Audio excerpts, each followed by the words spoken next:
예, 지금 이재명 정부의 세 가지 정책이 순서대로 지금 논란이 되고 있습니다. 먼저 사법부를 겨눴던 사법 3법이 있었죠. 그리고 검찰청을 이제 지워버리는, 역사에서 지워버리는 형사소송법 개정안. 그리고 육해공 3사관 학교를 통폐하는, 통폐합해서 자운대로 만드는 법안.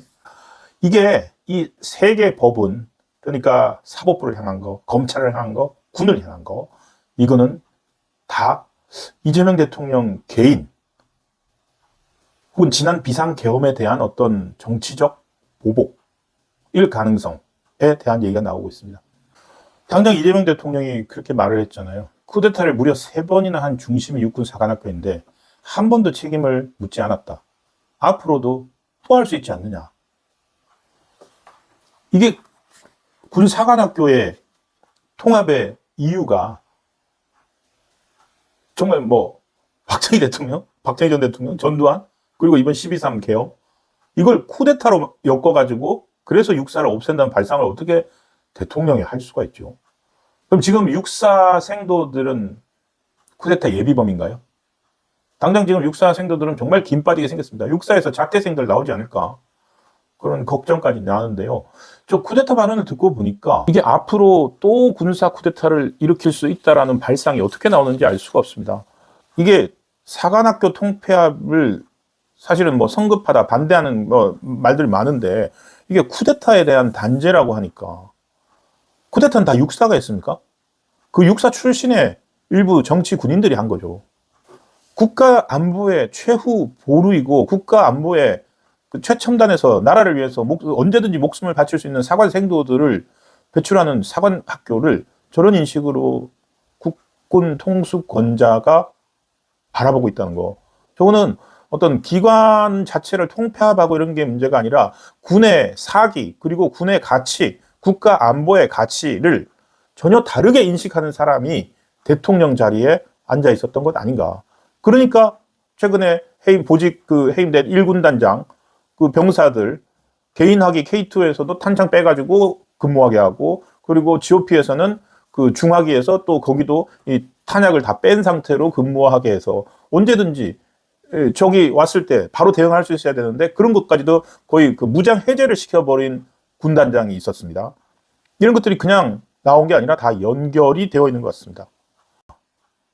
검찰도 보십시오. 이재명 대통령 수사했다고 지금 박상용 검사 대북 송금 수사한 사람 거의 수사검사 한 명을 부부장급 검사 한 명을 찍어가지고 거의 탈탈 털고 어떻게든지 집어넣어 보려고 그 연어 술 파티를 했다 그랬지 뭐 이 사람 연수가 있을 때는 술 취해가지고 벽에 오물을 발랐던 그런 모욕적인 말들도 뭐 퍼뜨리고 검찰 없애는 것도 검찰이 수사권을 그냥 다 뺏어버리는 거 국민들이야 피해를 보든 말든 이것도 이게 보복이었구나.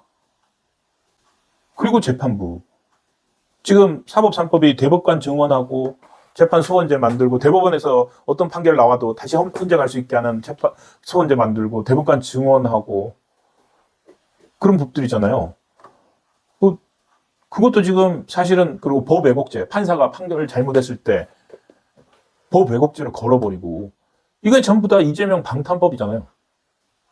대통령 한 명의 법률 리스크 그러니까 재판 5개 받고 있다가 대통령이 된 것 때문에 사법부를 무너뜨리고 사법부를 그냥 변형을 시켜버리는 거죠. 정권을 갖고 있으니까 사법부를 변형시키고 그리고 대통령을 수사했던 검찰을 또 변형을 시키고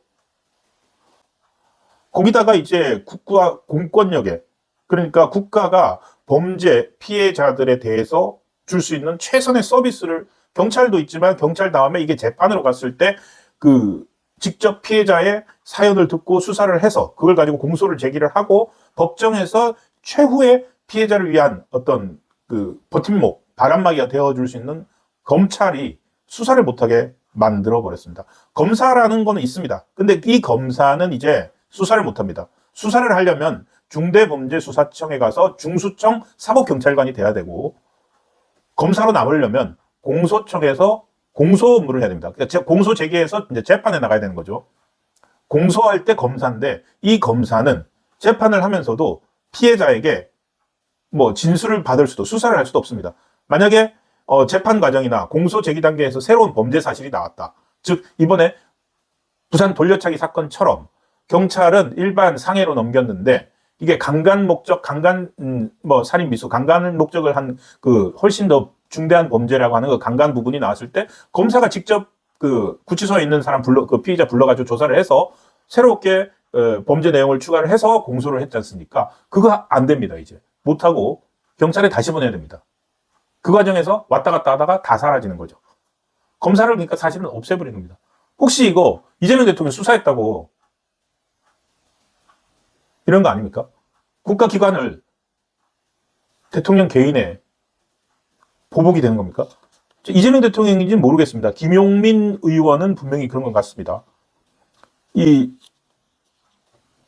지난번 형사소송법 개정안 본회의에서 통과되고 난 다음에 김용민 의원이 봉화마을에 가가지고 대통령님 시원하시면 잘했다 하실 겁니다. 뭐 이런 식으로 얘기를 했죠.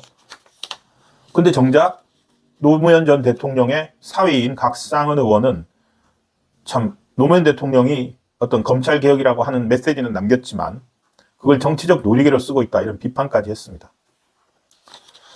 그리고 이제 사법 3법에 이어서 조희대 대법원장 탄핵 얘기도 이제 또 나오는 거죠. 그러니까 검찰과 법원과 군을 아작내버리네요.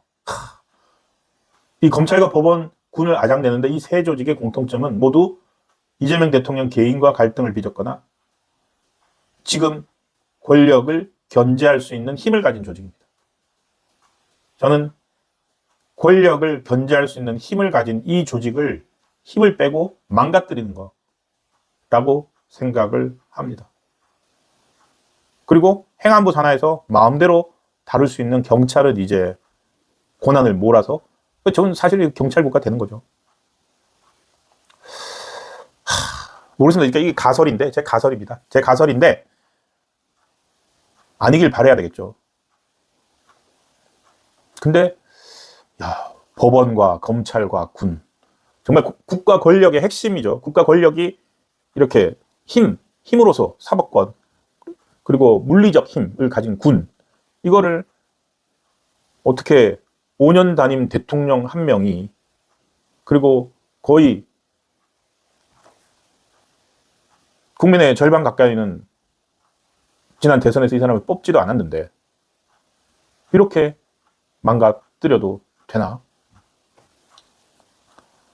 어쨌든 이 검찰, 법원, 군, 보복 3종 세트라는 말이 그냥 억지처럼은 들리지 않습니다.